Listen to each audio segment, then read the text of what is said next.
Hi guys, kain po tayo.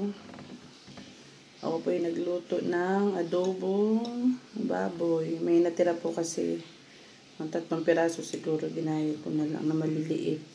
Para bukas may babaunin si Dodong Jessie. Then ulam na rin. Kasi siya ay panggabi. Mag-isa po ako dito. Tapos meron po ditong lahat ng longganisa. Diba po ang lasa matabang. Hindi po siya yung kagaya sa atin na matamis. So kain po.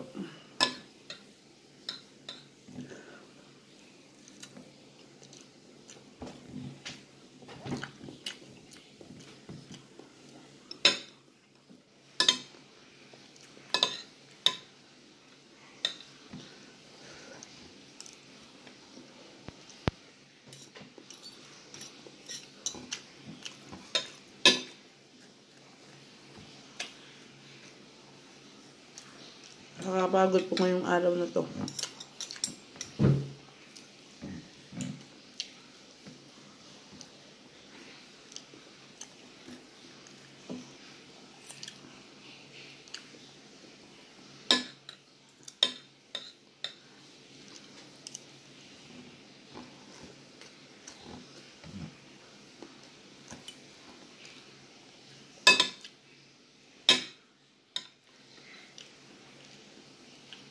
Gusto ko sana magkamay.